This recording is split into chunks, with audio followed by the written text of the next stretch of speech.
Hello everyone, and welcome to my channel update for Monday, February 27th, 2017. And last week I uploaded the Cube SIP trunk config where we went through and set up dial peers, SIP registrars with the free ITSP. So if you're setting up a home lab, you can make and receive real PSTN calls. And under the miscellaneous here, obviously, and if you've seen that video, I had some issues with one of the RAID drives failing, and this particular server has 4 hard drives in it in a RAID 5 configuration, and I've never had one actually fail, and the LEDs on it didn't actually say that it failed. Long story short, I replaced 2 drives, and so far it seems to be normal, but as far as the website goes, I'm just going to keep this RAID drive replaced, monitoring for additional failures, only because it could go down. And if it does, if you could just let me know what you're doing, whether you're on the remote desktop or whatever, because I've been trying to play around with it and it's been fine, but I noticed the 2 times that it did go down, somebody else was in there. So if you're in there and it goes down, if you let me know what you're doing that caused it, just in case there's something else, because like I say, the drives themselves don't show any indication of a failure, but I did swap it out just in case. And so far everything is good, and I did add a permanent license to the UCCX.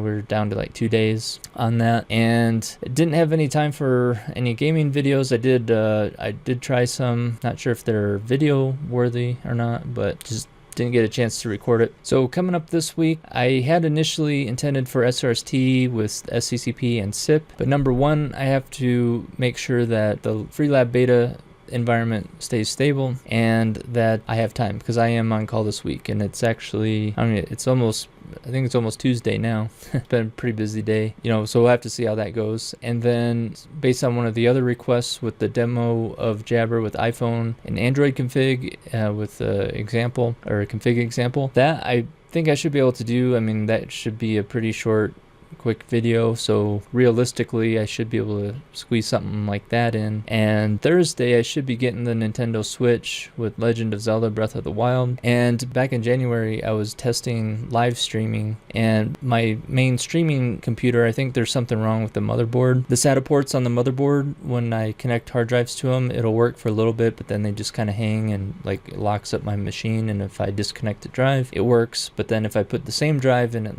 like a USB shell, connect it, because there's the eSATA on it too, and if I connect it to eSATA, same problem. So I think it's something on the motherboard, since it works via USB, the same hard drives anyway. So what I was going to do, at least because at some point I want to also do live streaming of the training stuff, so I'm going to take the capture card out of there, put it into my gaming machine, which is what I'm recording this on right now, and see how well that works. The other limitation on that streaming server was being a Gen 2 i7. There were 60 people when the last gameplay video I was watching, and it was like chopping up, doing 1080p 60 frames a second. Don't necessarily need that kind of frame rate and resolution for training, but I would like to see what the difference is, just so for future videos and planning. And I still need more experience with the software to feel comfortable doing a live demo and working that software, knowing what I'm doing type thing. As far as the comments, there was one of the viewers mentioned to show lab integration with Cisco Spark, which I thought was a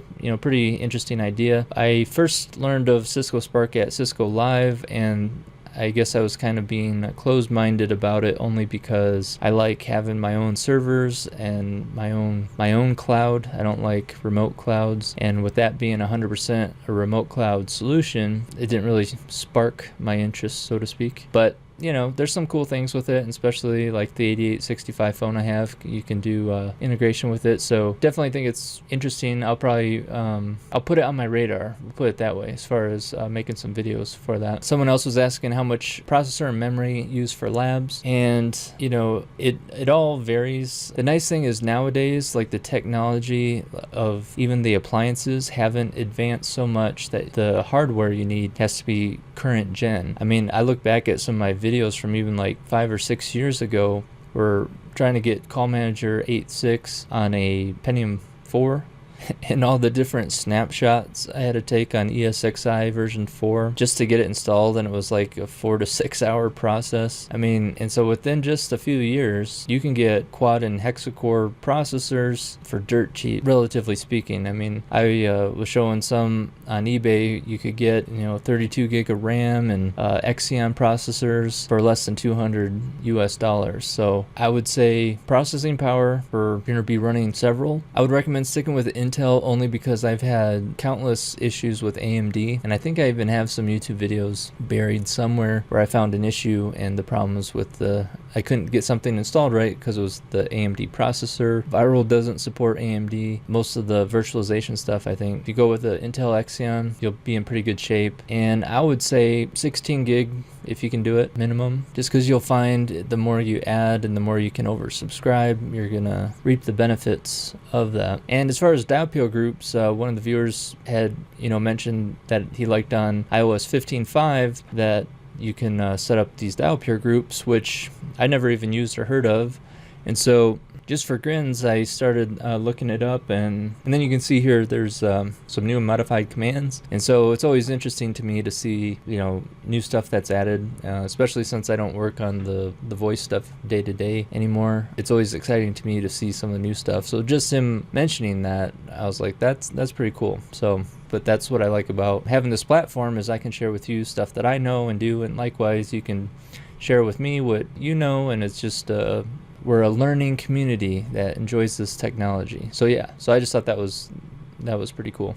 All right, so I think that is all for this week. Again, if you have any questions or requests, let me know, and I'll do my best to at least get 1 or 2 videos out this week, and knock on wood with on-call. And I did order a new serial attached SCSI drive from Amazon, so I should be getting that by Thursday. Same day I should get the Nintendo Switch. That's gonna be tough, getting both the Switch and a new shiny hard drive the same day. It's like Christmas in February or March. Yeah, it's gonna be March next time I talk to you guys. So, but all right, enough rambling. I think that's all I have, and so as always, thanks for watching, and I will see you guys in the next video.